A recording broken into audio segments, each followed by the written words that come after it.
Cet exercice 3 n'était pas très difficile. Bon, il était un peu particulier puisqu'il y avait pas mal de probabilités qui étaient définies.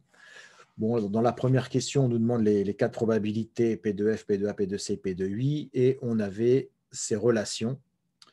Donc, on a ici 4 inconnus et on avait 3 relations. Il nous en manque une quatrième pour avoir 4 équations, 4 inconnus et pour pouvoir faire la résolution. Donc, bien évidemment, ici, si on note par exemple P2F, l'inconnu, alors on pouvait obtenir, étant donné que P2F, c'est 1,5 de C, donc P2C, c'était 2x. P2C étant égal à P2I, P2I, c'est aussi 2x. Et bien évidemment, la relation qu'il fallait utiliser, c'est que la somme de ces 4 probabilités fait 1, puisqu'il n'y a pas d'autres cas. C'était des événements qui représentaient une partition de l'univers.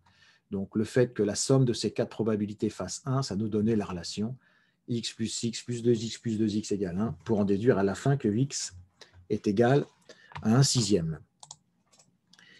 Bien, dans la question suivante, donc on nous demandait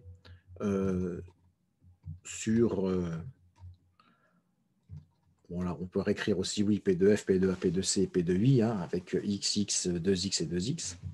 Donc, dans la question 2, on nous demandait de formuler comment dire, on nous demandait à partir de ces relations, voilà, de ces probabilités conditionnelles, on nous demandait tout d'abord de calculer P2S inter A pour à la fin calculer P2S. Donc, en fait, il fallait calculer P2S inter A, puis après, selon ce même schéma, P2S inter F, P2S inter C, P2S inter I pour calculer P2S. Donc, c'est la formule de cours. Hein. P2S inter A, c'est P2S sachant 1 fois P2A. Donc là, il y a 2 possibilités d'écriture. On pouvait écrire P2S sachant 1 fois P2A. On pouvait aussi écrire P2S fois P2A sachant S. Mais P2A sachant S n'était pas du tout donné dans l'énoncé. Donc, il fallait bien sûr utiliser celle où on avait P2S sachant A, puisque c'était une donnée fournie dans l'énoncé. Donc, c'est celle-ci que nous avons choisie. Donc, il faut toujours avoir présent à l'esprit qu'il y a toujours 2 possibilités pour écrire cette égalité. Donc, P2S sachant A, c'est 0,5 et P2A, on l'a vu tout à l'heure, c'était 1/6. Alors, j'aime pas trop laisser 0,5, je préfère tout écrire sous forme de fraction. Donc, 0,5, c'est 1,5, 1,5 fois 1/6, 1/12. Donc, maintenant, il fallait en déduire P2S. Donc là, ils sont gentils, ils nous donnent même la solution.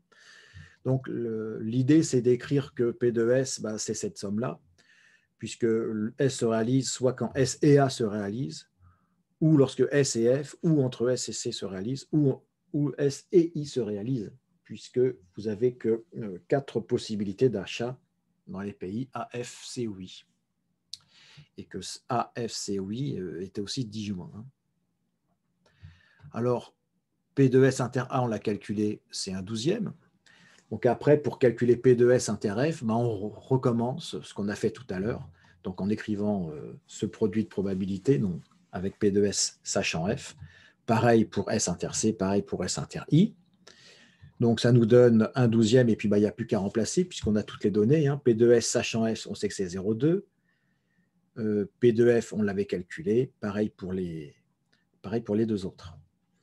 On va transformer chacun de ces nombres sous forme décimale en fractions. C'est quand même plus joli. Et après, c'est du calcul de fractions de collège. On met tout au même dénominateur pour faire l'addition. On obtient à la fin, bien sûr, 17/60.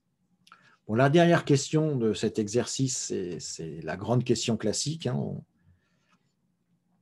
On cherche une probabilité conditionnelle qui n'est pas donnée. Bon, là, on n'a pas fait d'arbre, on aurait pu écrire un arbre aussi. Hein. C'était une possibilité.